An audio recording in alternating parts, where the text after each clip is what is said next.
Good day, good day. Welcome, welcome. Thank you so much for tuning in. I'm Jay, and this is Homeschool Yo Kids podcast. Today we have with us Karen. Karen, introduce yourself.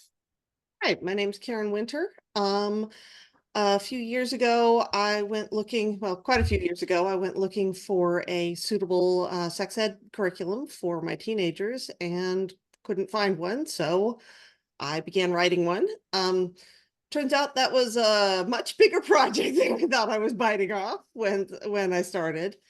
Um, it's not complete. It is a series of 4 chapters. Each of them stands alone, and they also interconnect with each other. The first chapter is up now online. There are a series of recordings that you can download. It's intended for parents and teens ages 14 and up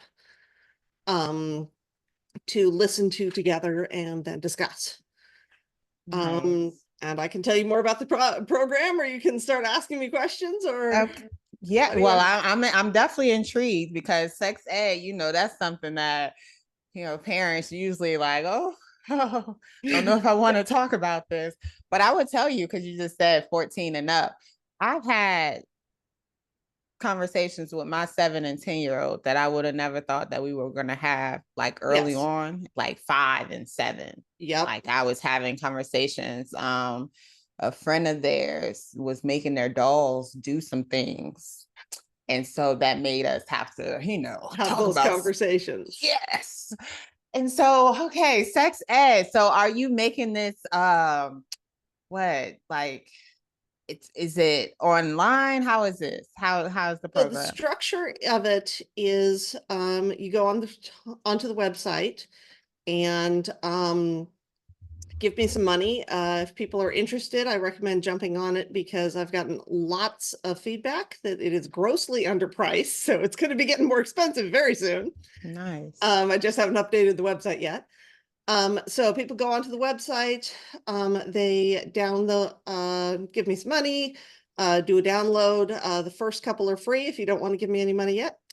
And that download includes an audio recording, a leader's guide, a discussion guide, and a transcript of the audio recording. So whoever's leading it, and it's presumed that that is a parent, but there are many ways to use this program. So you can use that switching back and forth between 2 parents. You can use it with several families working together, where they rotate among leadership duties among the group. It can also be used as an adult program. That is just like a group of parents, such as the situation you're in, where you have younger children.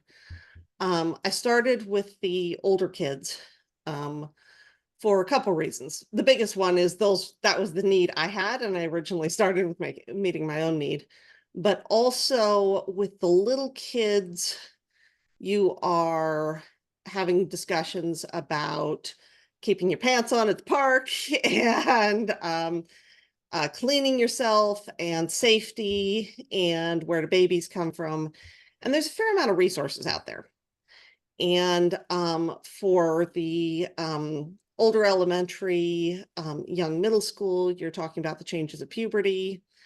And once again, keeping yourself safe, because that gets much more intense as a risk as you're getting into that age group. But with the conversations with the older kids, they are on the verge of adulthood. They are just about to launch. And they'll be making decisions for the rest of their lives about their relationships, about their bodies, about how sexuality will be in their own lives. And that's a much bigger and more complicated conversation. And also, when I went looking for those programs, every single one of them are fundamentally based on a doctrine. That 2 things, a doctrine and appeal to authority. So secular, religious doesn't matter. Sometimes they're very open about the doctrine. Sometimes you read through a few sessions and go, ah, yes, I see what doctrine they're using here. Mm. And this is the right way it is. These are the experts that prove it's the right way it is, and this is how you should live your life. Let's start dispensing with the rules. And I wanted to write something. I've been through a couple of worldview crises in my life. The first one many years ago as a teenager, and the second one actually in the process of looking at this, because I am both the beneficiary of and victim of comprehensive sex ed. I was one of the I got one of those early ones in the 90s, and I was very proud, very perhaps excessively proud, let's say, for many years about how I had gotten something that was better than anyone else. And when I went back and looked at it as an adult, a lot of the good things I remembered were still there, but there were also things where I had been subtly manipulated. I had been taught that there were certain things I wasn't allowed to ask. I wasn't allowed to even think, or I was a bad person, and I should just defer to the experts. And going back and looking at it with the eyes of adult, I'm going, nope, the experts were just plain old wrong on this point. Right. And so what I wanted to do and have done is create something that is deeply humility based and is not based on a doctrine or on an appeal to authority. It is presenting the process of figuring these things out, and then presenting all ideas in as neutral way as I can manage. So say, this is a great idea. This is this is a great idea. This is a fabulous idea. And I've kind of done a lousy job of presenting it. I've it's trivial. I have not presented this idea in its full glory. And it would be your job as a parent to explain the full depth of why this will make your child's life better. And this is something for them to understand and really get. And this is a terrible idea. This is awful. This needs to be ripped apart and thrown out. And I've presented it in a neutral fashion. And you get to decide which is which. And obviously there's more than two, but I've only got two hands. And because I do think teens should be aware of all the ideas that are out there to the best of my ability, both positive and negative. And I don't feel qualified to tell you how to raise your children or tell you what kind of adults you should be raising your children to be. But I can go through hundreds of books. This is the small version. There are more libraries elsewhere. I can go through hundreds of books, pick out ideas, and give all the citations of this idea that you support. If you would like to learn more about it, here's all the ways you can go into deeper study there. This idea that you oppose, but you're not quite sure why. Well, here's some of the folks who do support it if you want to understand where they're coming from. And I discovered why nobody else had done this once I got started on it, because it's really difficult. A doctrine-based sex ed is absolutely the best way to go if you're living in a monoculture. If you're living in a group of people who all share the same basic worldview, you're going to be staying in that group of people for your whole life. That's where you will be doing courtship. So small town in the 1800s, this is complete overkill. But we don't live in a small town in the 1800s. We live in a diverse modern society. So understanding on a much deeper level what you believe, and also learning how to talk about that in a coherent way,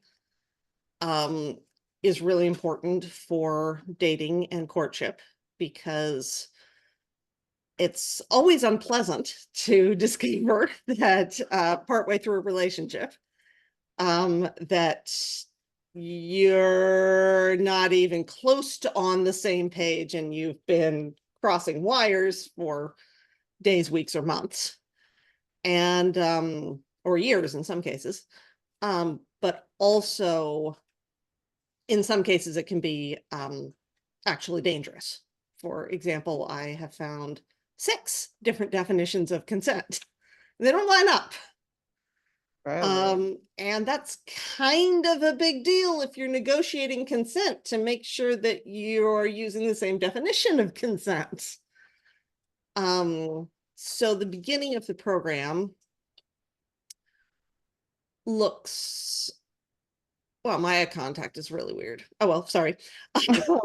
The beginning of the program looks a lot more like a philosophy program than your typical sex ed. And I have some models and toys to talk about that, but you should get to talk. So No, I'm intrigued because you like basically was able to talk for like a good 3-4 minutes about sex ed without saying sex. So I'm really like intrigued by what you have created, because it is it's a tricky topic. So I want to know how you attacked it, because six different definitions of consent is just, that's mind blowing in itself. Because how many ways can you say yes or yes? Like how? well, I can expand on that right now. Or so, okay, for example, so I'm going through them more or less in historical sequence. So there was a lot of jokes. Oh, this is probably a couple decades ago, about, oh, what should we do for consent? Have like a written contract in front of witnesses and signed in front of a group so everybody know it's okay. Well, that was actually what marriage was in many cultures, was a written consent contract signed in front of multiple witnesses. So that was very, very clear. Unfortunately, that model of consent was also non-revocable without severing the marriage. So that's kind of a major flaw. um, so then there was the no means no, that it was okay to ask for anything, make a move, unless until and unless there was either a verbal no or physical no, like an open-handed slap across the face. Was Hmm. okay. Yep, that was a no. Well, that was replaced with the affirmative consent model, which is yes means yes, is that no should be assumed unless a yes is expressed in advance. Which has certain advantages, but there was a lot of uneasiness about, okay, what am I even allowed to ask for? How far is asking? So that was replaced with the enthusiastic consent model, also known. Oh, yes means yes is also on the internet as the T in consent model. I don't know if you've seen that one.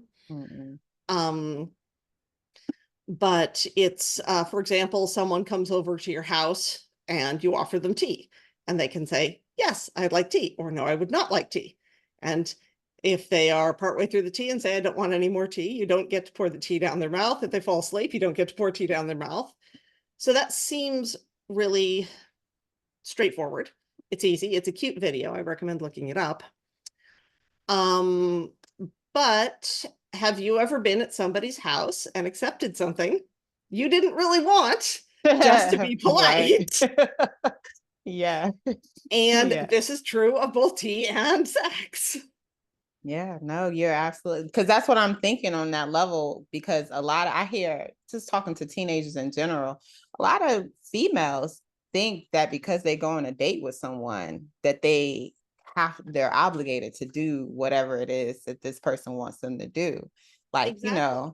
And that is perfectly consistent with the affirmative consent model, the T in consent model. If you are dating, just like if you're going through a country fair and end up walking away with the appliance of the month because of a hard sales technique, well, that can happen on dates too. And so that's a problem. Buyer's remorse for an appliance is one thing. Regret over a sexual experience is usually pretty unpleasant. And then you get into fries. The consent should be free, freely given, reversible, informed, so you know everything that's relevant, enthusiastic, and I'm blanking on the S. Anyway, Enthusiastic.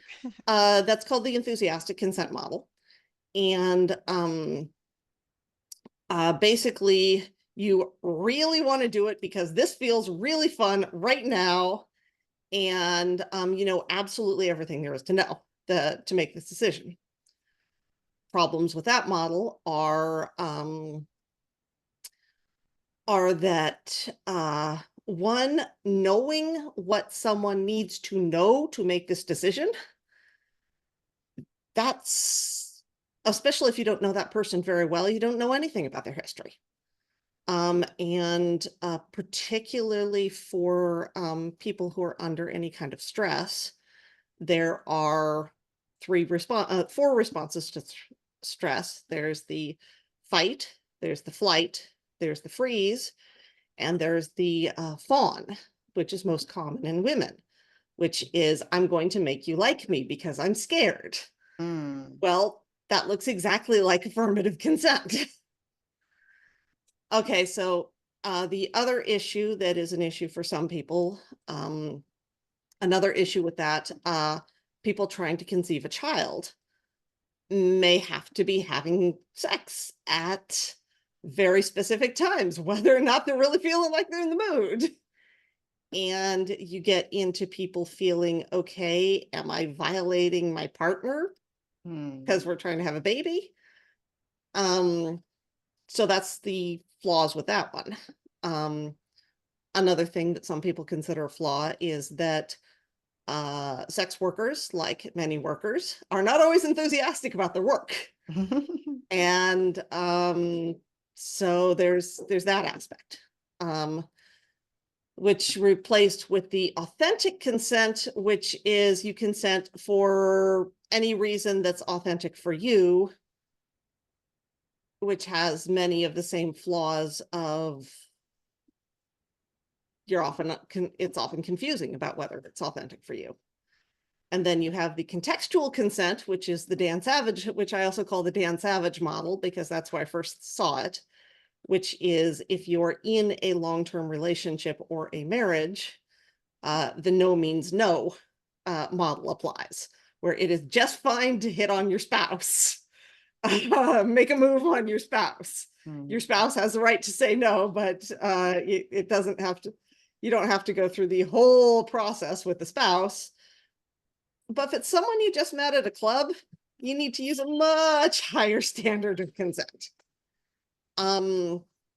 So if you have two people who are using different models of consent, you can run into problems where either you're feeling violated when there isn't any kind of malicious intent. You can run into a problem where you're violating someone else without being aware of it. And then when in this environment of lack of clarity, a little confusion, people who are genuinely malicious can go, oh my goodness, I just didn't understand. And it's not clear. I don't know if you've ever been targeted by a narcissist or a psychopath, but they can put on a really convincing show for a very long time. You're absolutely correct. And so having these conversations of what does consent mean for you? And how are you going to communicate that for the other person before things are getting hot and heavy also has a preventative protective function. That that in my experience, most predators confronted with, okay, let's discuss so we don't have any misunderstandings, will go, right, it's been a wonderful date and I'm out of here. And that's a good thing, to chase away people who are either outright predatory, or frankly someone who is uncertain about what they want and they're okay with, and are going on the model of, well, you try something and I'll decide afterwards whether I felt violated. That's just not a safe that's not a safe dating situation. And that person may be a wonderful, lovely person who will be a great partner for someone later on down the line, maybe for you down the line, but they're not ready. And and especially for teenagers, there will be a fair number who are dealing with trauma history or being pushed into behavior, possibly by a previous partner, before they're ready. And yeah, they're just not ready. So yeah. I know, that's so intense. Like, I don't like to process that, and to know that you have to go over all this with your kids is a lot. Well, That's a yeah. lot. And that's why, But you want to, though. Yeah, like, I'm it's not saying important you don't to, want to. Yeah. But once you start opening that, it's okay, where do I even start? That's what my question was going to be. Where do you start with your program? Where Especially I because start it's the 14-year-olds, and these kids are like, they're real advanced now. They're still advanced. They know everything. They do, and they do and they don't, Of because course. a lot of that knowledge is coming from porn. Yes. And getting sex ed from porn is kind of like getting driver's ed from the Fast and the Furious. The Fast and the Furious are fun movies, but they are camera tricks. Yeah. This is not aspirational. And most of what they're doing is illegal. Yes, that too, which is also the case frequently in pornography. Right. Where, yes, movies can be fun, and I remain neutral on the subject, the ethical, moral ideas around pornography, but regardless of whether you find it awful or empowering or anywhere in between, it's not realistic. And Yes. one of the challenges we're seeing, and this loops back to consent, is that especially when people are getting into BDSM, safe, sane, and possible are much more important than consent. You need to, there have been people seriously injured, even killed, for doing fully consensual behavior that was just not a good idea. Not everything can be achieved.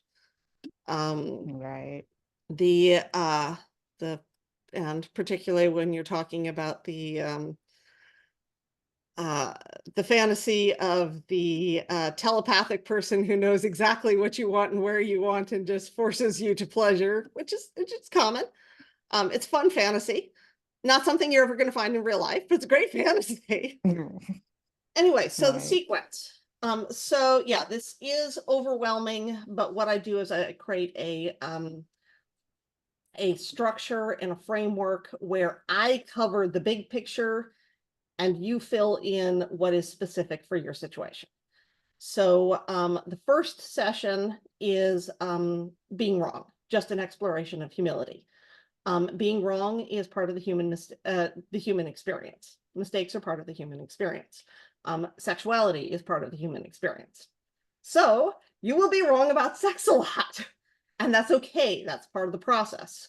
But learning to face being wrong and learning to face disagreements within families is a huge part of the program, and that's why the beginning looks a lot more like a philosophy program. So let's see, can we see this? Haha, there we go. Worldview, your Okay, understanding of truth. so everybody has a worldview. Um, you have one, I have one, everybody has one, and it uh, manages what you are capable of thinking about. That the reality is too big to be held in any human brain. And so what we believe is possible pretty much determines what we think about. It can even change sensory perceptions. Like we can literally not see things that are sufficiently unexpected. And if you want to hear more about that, there's a great website called The Invisible Gorilla, where you it's a sociology experiment. It has nothing to do with sex, but nothing directly to do with sex. And that's why this is called integrative sex ed, is because once you start pulling at things, everything connects to sex. Everything connects to sexuality, because sexuality is core to our understanding of ourselves as human beings. So a worldview, everybody has a worldview. Worldview is like water to a fish. It's very difficult to see your own worldview. And so this one's a model. So you could say these are two different worldviews. And you can see that they touch in some places and they don't touch in other places. So if you're on the same worldview, you'll be able to have great conversations. If you are on different worldviews, but a place where they overlap or touch, you'll be able to have great conversations. If you hit one of those worldview gaps, those places where there's a gap between them, and this looks flat, but picture this as a cliff. This edge here is a cliff that's 1,000 feet down, and this is 50 feet across. Everybody's reaction to seeing someone they love on the other side of a world gap is panic. Oh my God, you are stuck in this horrible wrongness, and I have to reach out and I have to save you. I'm going to grab you and jerk you over here because you're a good person and you're trapped in this wrongness and I have to save you. And this never, ever, ever, ever, ever, ever works. Well, not with 50 feet in between you. Yeah, exactly. It's, yes, your worldview seems sensible and the other one doesn't, but all of us respond to a worldview as a survival threat because it is. A classic example, if you're familiar with the story Les Miserables, Victor Hugo? No. No. Okay. There's a character in there. His name's Inspector Javert. And for very good reasons, he has built his entire life around the idea that there is never conflict between morality and legality. And the whole story is built around this conflict. There's this man he's been hunting down for 20 years, and this man saves his life. And this throws him into a massive worldview crisis. And because either he has to hunt down and arrest the man who just saved his life, who said, "This is where I live, this is my address, I'll be there, come get me." He's fully prepared to, he started running. But Inspector Javert either has to arrest the man who just saved his life, or he has to let a criminal go. And he can't face it. He can't deal with this. And he decides there's no way to go on and jumps into the river. Oh, wow. And this happens in real life too. I've been through 2 worldview crises. It's like being a toddler lost in Times Square. It's like being adrift in a lifeboat in a fog bank where you have no idea if it's 100 miles to shore or 5 miles to shore. It is really difficult to move or do anything. From the outside, it looks like crushing depression. It's often diagnosable as crushing depression, and not everybody survives it. And it doesn't matter. And finding out that your parent or your spouse or your child is on the other side of a worldview gap is scary. And it doesn't matter how wrong they are. trying to jerk them across is cruel. And you have a worldview, others will have other worldviews, and they will have to change that in your own time, in their own time. So don't panic. Yes. Take a deep breath, and you can either just come over to a place where your worldviews touch again, or you can talk there and everything's good. Or if you're very brave and skilled, you can build a bridge and very, very, very carefully come across and don't look down too hard and have a conversation and then retreat to safety. Or you can just say, okay, we're done for the day and not talk about that for a while. But trying to jerk one across will always damage the relationship. And Yes. and I have references to 3 different books on how to have those conversations across a worldview gap. Fairly famous person for this. Are you familiar with Daryl Davis? No. No. He's a Black man who has conversations with KKK members. And Oh, okay. and he is an artist at building those bridges and not trying to force the issue. Right down. Daryl Davis. Yes, take a look at him. He's amazing. And yeah, he has a whole closet full of former Klan member of not former Klan members, for the robes of former. No, that sounded really bad. He Like, wait a has minute. You said he was talking to him. no, yeah, no, he has a whole closet full of the robes of former Klan members who send them to him and said, you know, after 4 years of talking, I don't think I want to do this anymore. But yeah, but none of that would happen if there wasn't the 4 years of talking. 4 years. Whew. It's Yeah. yeah, No, it takes that time though. it It's not is longer. talking across a worldview gap is scary. And if you can learn the skills of Daryl Davis, that's amazing.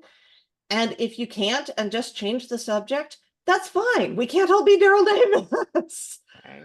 Okay, so building on top of that is religion.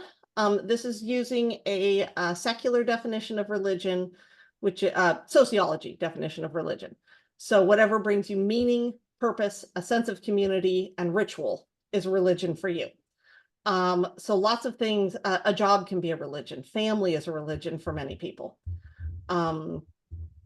And many people, most people in modern society don't have a single religion. They have several religions connected together.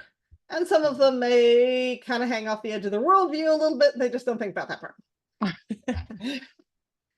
Then on top of that, you have moral principles. Moral principles are your internal sense of right and wrong, what you need to do to think of yourself as a good person. Ethics go on top of that. Ethics are codes of behavior, how you should act in order for other people to see you as a good person. And let's connect on that. And then we get to facts. Facts is where we actually facts.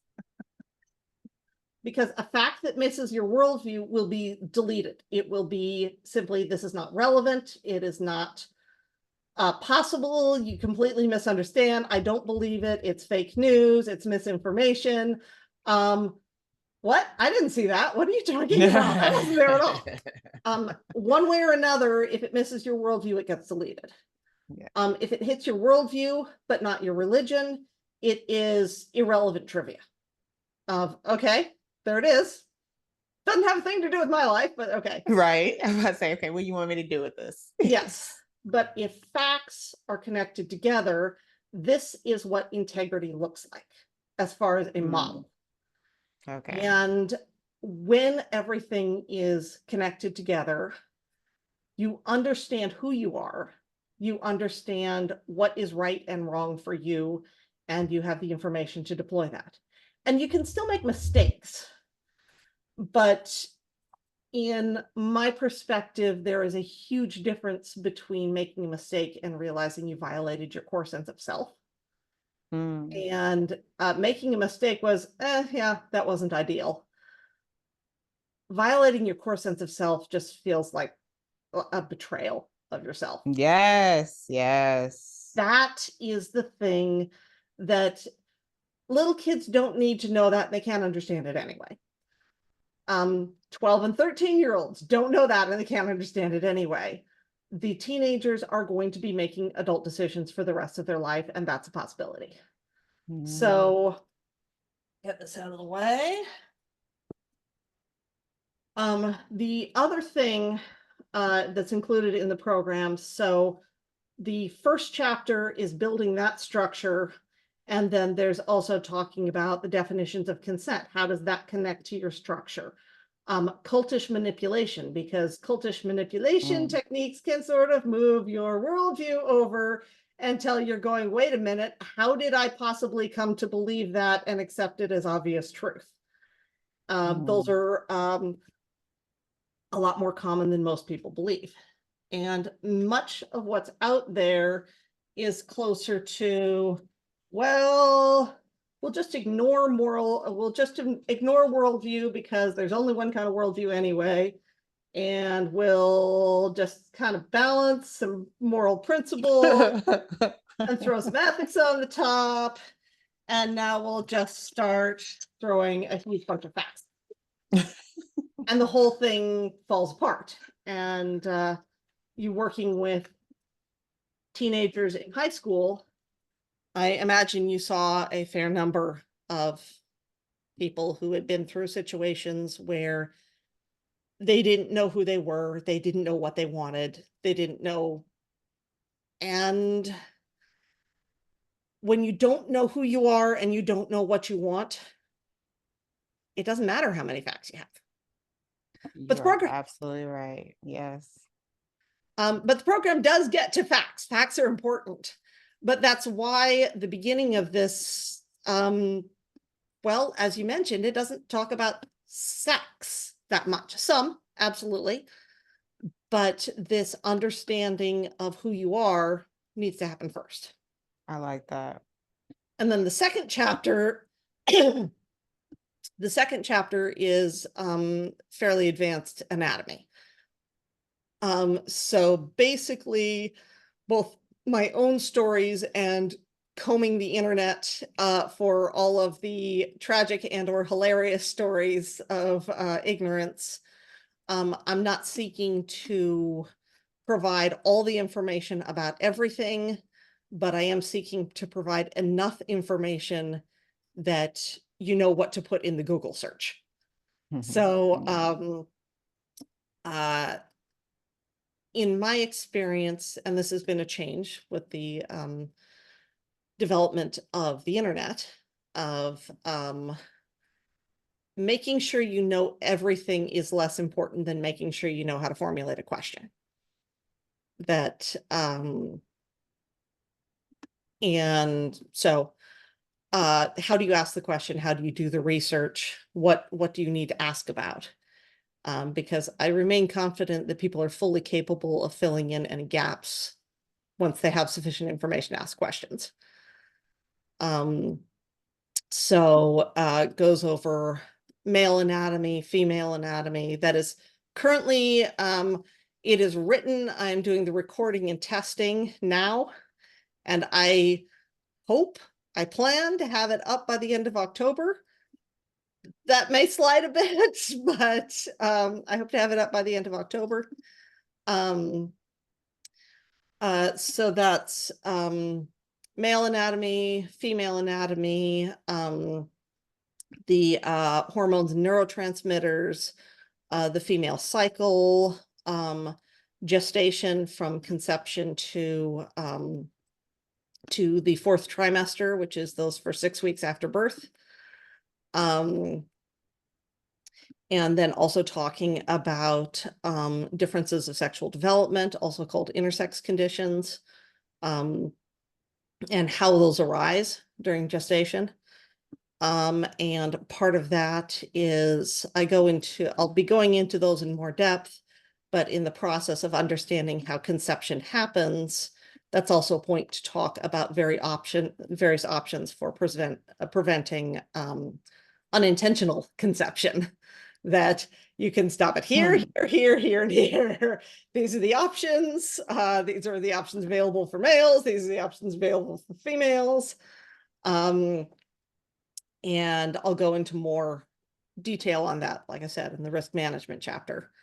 But for people who don't go on to the third chapter, there will be enough to cover most of what you need to know in those first few chapters.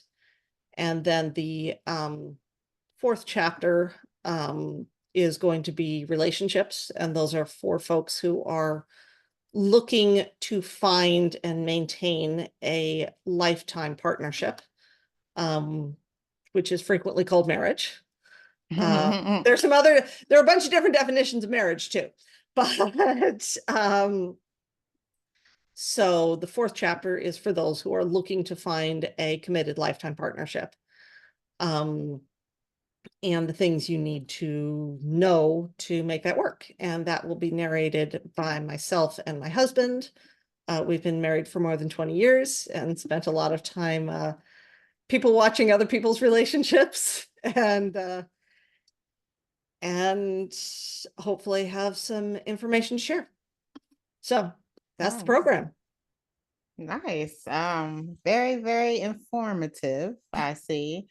So you are the conversation starter. Like you're providing the conversation starter. You're giving direction as far as, okay, these are the things you may want to go over, and then this is how you can find more information on it. Precisely. Nice. How long does it take to work through your program? The complete program is well, it depends on how frequently you do these. They are audio, so they are audio recordings, so they can fit into your life. So if you have a regular commute, you can just throw them on in the car. At least the first chapter. Second chapter, you need to use your hands and do things. This is also helpful if because your teenagers are immobilized and you get to turn it on the car. But for most people, going through the full program will probably be about a year. Oh, wow. It's a very extensive program. Yeah, I didn't expect that. Yeah. Well, that's actually the norm. Comprehensive, that's the norm for what is called comprehensive sex ed, which is both less comprehensive and less neutral than advertised. But that is about the program that I took as a teenager. And while I disagree with some of the scope and sequence, the length of time was about right. The values chapter is, if you're doing it, it's 12 sessions. Well, it's an introduction, 12 content sessions, and then a conclusion section. So if you're doing it once a week, that would be about 3 months. If you're doing it twice a week, that would be 6 weeks or so, 6-7 weeks. And I do want to encourage families that you don't have to wait until the program's done, and you don't have to commit to the whole thing. You can get, you can do just the opening value session. And for many families, there will be enough conversations that come in as part of that they'll feel like they have completed what they need to complete and they're done. Others will want to go on to do the full program. So it's really flexible depending on what people want to do with it. It's designed for you to turn it into whatever it needs to be for your life. Nice. And I like it because it's like you're focused on the foundation, because everything comes back to your core values. Like I love how you provided that whole analogy and with the visual as far as where everything roots from. Because our sexual decisions are based on like our moral code, basically. Like, some things are for some people and some things are not for some people. And, but that's all based on us. Like, what we like, what we prefer, what we don't. Any kind of fears we may hold. I love this. Like, because sex is a very a sensitive subject for parents. It is. No, so many avoid it. As if it's not going to happen if they don't talk about it, which wrong. It's going to happen. It's going to happen. And you're going to be a grandparent. No. Yeah, if you ever want to be a grandparent, sex will happen at some point. And frankly, even if you are of a worldview where this shouldn't happen until, Marriage. after you're married, well, hopefully, probably your kids will eventually get married, and married people have sex. And that was one of the, there were in our serious flaws to comprehensive sexuality education. But the major flaw of purity culture was that, well, as long as you wait until you're married, all this knowledge will magically drop in your head and you'll have a blissful, ecstatic sex life as married couple. Right. And as it turned out, it didn't actually work that way for most people. Not at all. And that failure is part of what I disagree with Alfred Kinsey on he's called the father of sex ed. He's developed the beginnings of comprehensive sex ed. I disagree with him on almost every point. That said said, Alfred Kinsley? Alfred Kinsey. Kinsey, okay. I disagree with him on almost every point. But he started teaching classes because he was asked to start teaching classes because there were a bunch of married people who had no idea what they were supposed to do with each other in the sack. Wow. Not a clue. That's wild. And he was correct that the sex ed that was being offered at that time to adults was non-existent and worthless.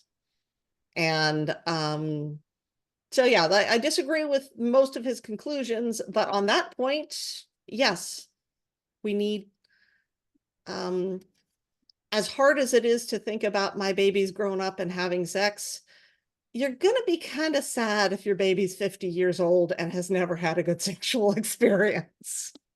That is very sad and disheartening. That is terrible. Yeah, no, it's a reality. As much as, as parents, we may not want it to be a part of. I think back to like my conversations about sex when I was growing up. We didn't really necessarily have it, but we talked about preventing pregnancy. My mother was a teenage mother and she did not want me to be a teenage mother. So she talked on the level of, you need to take birth control, and you need to make sure that whoever you're having sex with is wearing condoms. But that was about it. Like, that was like about it. Like, she took me to get birth control, took some of my friends with me too. But never really like on the sense of, okay, your body is this is your womb, this is, your ovaries, you ovulate. Like, we didn't have any of those type of conversations. Even in the sense of sperm and like, just anything that is basic general sex ed, we didn't talk on that level. I can definitely tell you we didn't talk, but we talked on prevention of children. Well, and hormonal birth control is a wonderful thing for many different people. There are also... But they have so many side effects. It has so many side effects. There are also... it's not a magic pill that you take and then you don't have kids. It alters the entire cycle. It alters your entire body. That can be a wonderful thing. That can be a less than wonderful thing. Also, there are 4 different generations of hormonal birth control pills. All of them work slightly differently. So if you're wanting to do hormonal birth control and have had an awful experience, there are ways you can find another option. And that gets into the knowing how to ask the right questions. Is even knowing you can't ask, okay, what kind of hormonal birth control is this? And what are my options if you don't know that there's more than one kind of hormonal birth control? And that's what I'm sitting here thinking, like thinking back, because I was 15, 16 years old at this time. And I'm just thinking like, I went into the doctor's office and they just gave me some pamphlets, but they didn't really necessarily say, okay, well, this is going to alter your body this way, or this is going to do this way. we didn't have, those in-depth conversations, which we should have, Yes. especially the long-term effect of like taking birth control. I started birth control when I was 15. I probably didn't stop until I was like in my late 20s. Yeah. And if you're interested in sharing, I'm curious about what your experiences were going off of birth control. Well, I will tell you because it was always such a hindrance to try to remember. So, so many packs wasted, like having to, okay, I forgot. Oh, I forgot 3 days in a row. Yeah. Well, can't use that anymore. Things like that. But um, I'm trying to think, like, how was it?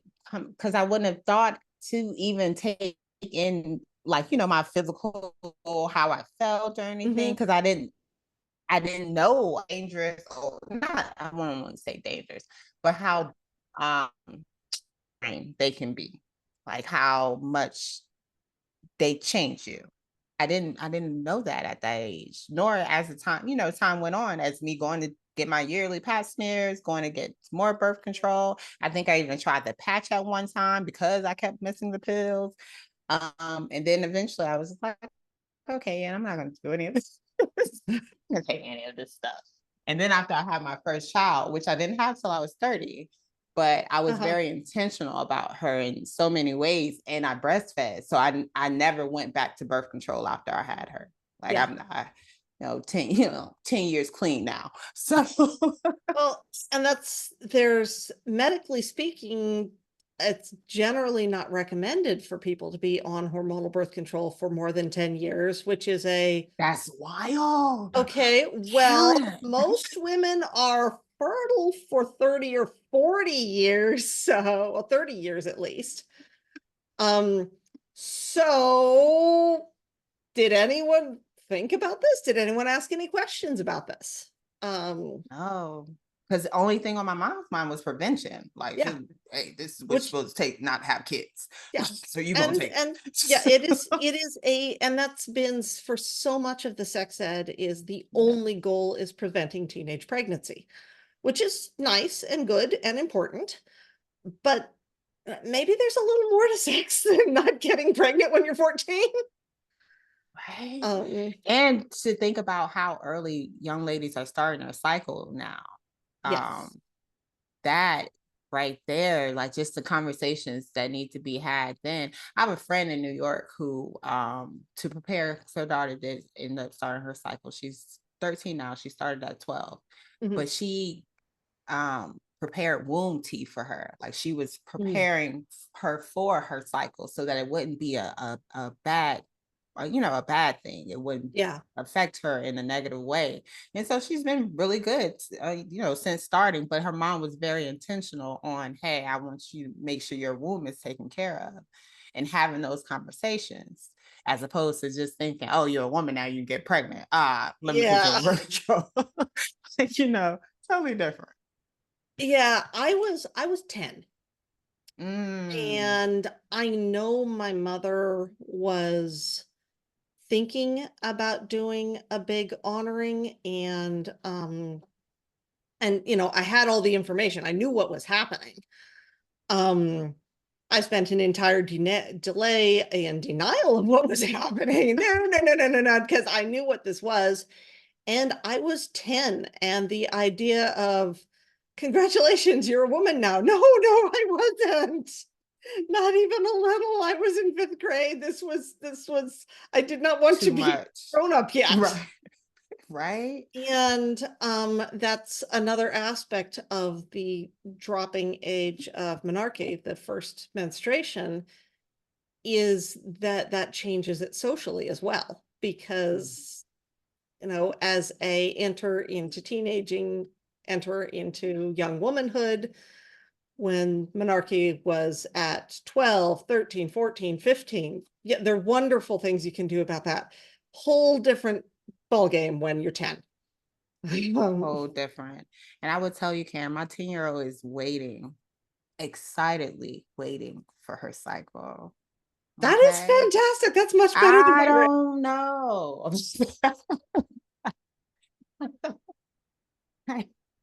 I said, I feel like she's just trying to like feel like we're peers or something at this point. Like I feel like when she has a cycle, she's gonna think we're the same age. I don't know. Yes. My horde ranges from 17 to 27. And Mm. the I can't wait to grow up. I can't wait to grow up. This is wonderful. This is great. Oh, shoot. I'm growing up. Oh, help. I'm not ready. Never mind. I'm not ready to be an adult yet. Exactly. Yeah, I can't wait at 12 to never mind. I can stay a kid for a while longer at Right. 15, 16. Yeah, 20, 22. Yes, that too. I was just kidding. No, well, that's a challenge with the housing situation in Seattle is that I was able to move out and support myself when I was 19, and that's just not possible in Seattle. Mm. Yeah, And that's Seattle's fancy. Y'all Seattle's fancy up I there. don't know I don't know I'd call it fancy, but it's certainly expensive. But yeah, you need to be making about 40K a year to be able to support yourself and even get Mm. into a single a studio apartment, a 200, 300 square foot studio apartment. 200, 300. Square foot. That's what I heard. Yeah, yeah, you're right. What the world? That's a bathroom. Yeah, That's that's a a bathroom and it'll run you between 1,400 and 1,800 a month. Oh, that's madness. And that's the bottom of the housing market. See why Uh, I haven't been to Seattle? We can't afford to be there. That's not a place we can afford to be. Our visit will be yeah, short. not for living. You can afford a table here. Mm, that's wild. Yeah. So Um, how did your kids take to your sex education? um, very tolerantly. Great. Okay. All right, mom. I gotta have these conversations. And they are indulging me. um, but there is I think that's an important thing for parents to know, especially of older teenagers, is that for the most part, for most families, if you're waiting for your teenagers to be ecstatic about having formal, deep conversations on the subject, you will be waiting for a very, very, very, very long time. But what I have found is that the process of going through this program um, really improved our relationship Oh, nice. and it gave us some common language to have conversations across worldview gaps. It improved my marriage because it gave me some conversations. That whole trying to rescue someone. Mhm. Yeah, the reason I know it doesn't work. Right. um, and part of the beginning of the program, part of the humility session is creating some family norms and expectations around being able to, and language around being able to disengage when we have a worldview difference here and we need to change the subject instead of shouting at each other. Yeah. And that came to that bit in the recording, and my daughter said, yeah, mom, you're not very good at this. And I said, so she said, so yeah, I said, all right, when it comes to doing your chores, no, you can't just say we're having a difference and leave. But on this subject, yeah, I will respect that. And I Yeah. realize I haven't been as good about that as I could be, and that'll improve. Um, so part of the goal of this is to build the skills to have those conversations that will last for years. And I was taught in the comprehensive sex ed program that I got that it was inappropriate and developmentally it was just developmentally inappropriate for parents to be having these conversations with teenagers. They should defer to the experts. They should send them out so there would be confidentiality and all that. And I have come to reject that, because when it is these conversations are not a one-time conversation. They last for decades. And I'll still be having these conversations with my kids, ways they want to talk to me about stuff when they're 30 and 40. Yeah. And I'm still talking to my parents.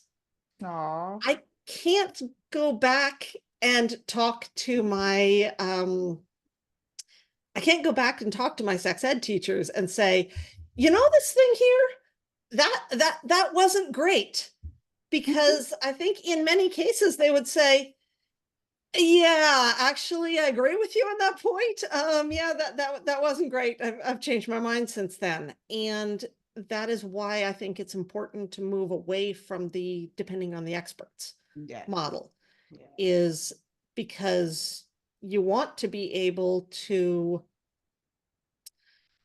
you know, when your child is, if your child is 28 and still, you know, got to stay away from any kind of dating, it's dangerous, I might get pregnant, of a, you know, honey, that was for when you were 14.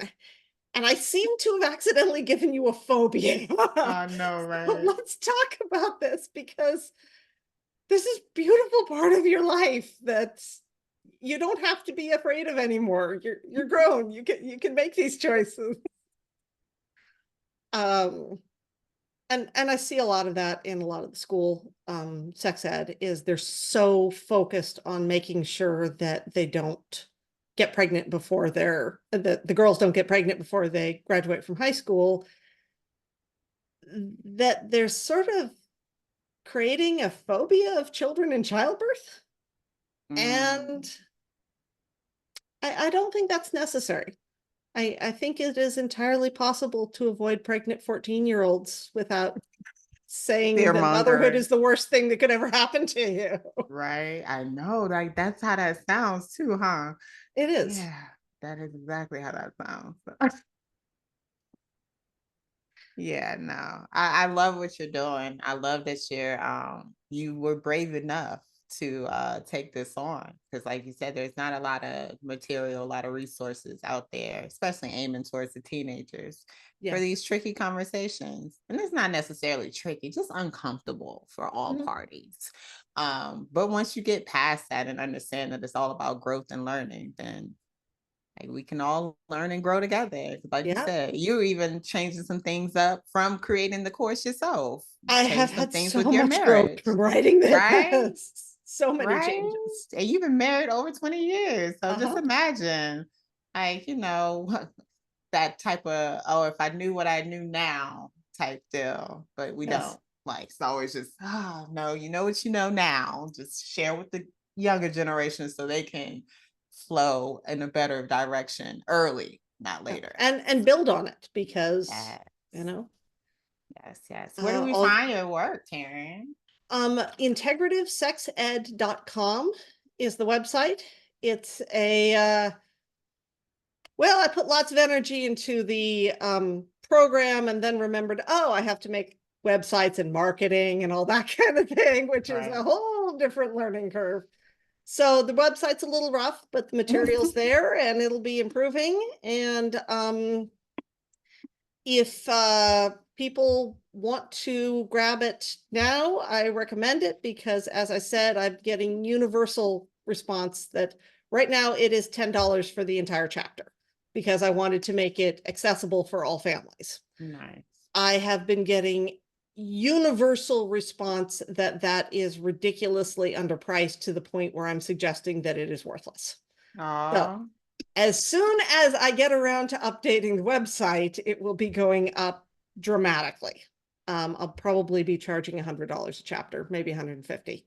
Oh, wow. So if people, however, if people would like to get on it before I get around to updating the website, jump on there and download it. It's not a streaming platform. It's just you download it, it gets sent to your email, and then it's yours. for So, life. yeah. Nice. Okay, cool. And before I let you go, can you give our listeners 3 things that you would like them to take away from this as far as how they can approach their young people with the sex talk? Okay, the first thing would be you can do this and you should do this. This is part of your responsibility as a parent. The second thing is that you can have these vital conversations without sharing a level of detail about your sex life that you really don't want to talk about with your kids. That you can still keep some personal boundaries, that most of these conversations are about values and context, not precisely how tab A should be fitted into slot B. And, techniques in the sack, they can find themselves online. You don't have to cover that if you are not comfortable doing so. And probably nobody's going to be comfortable doing that. Right. And I guess the third thing is that recognizing that I call it final, and it's not really final because you keep doing it, but that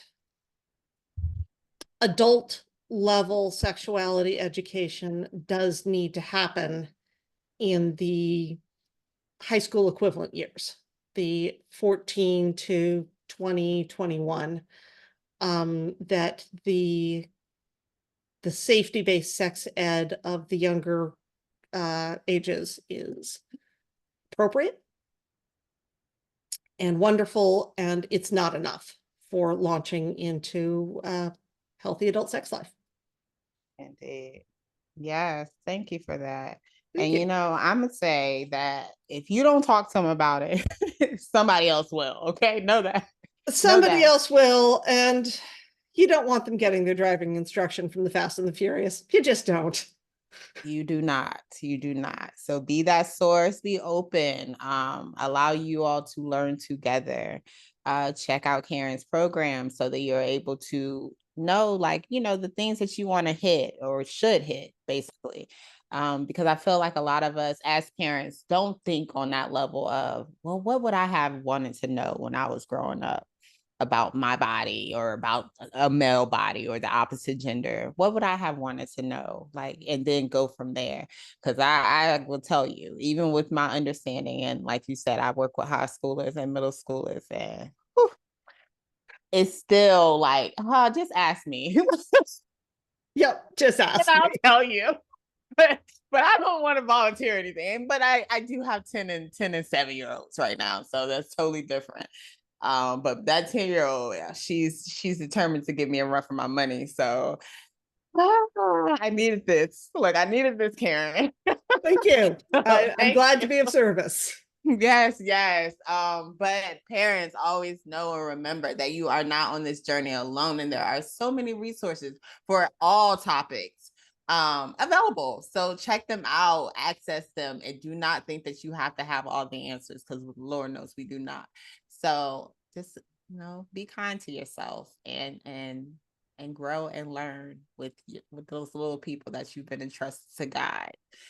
Make it fun. Okay. Homeschool your kids.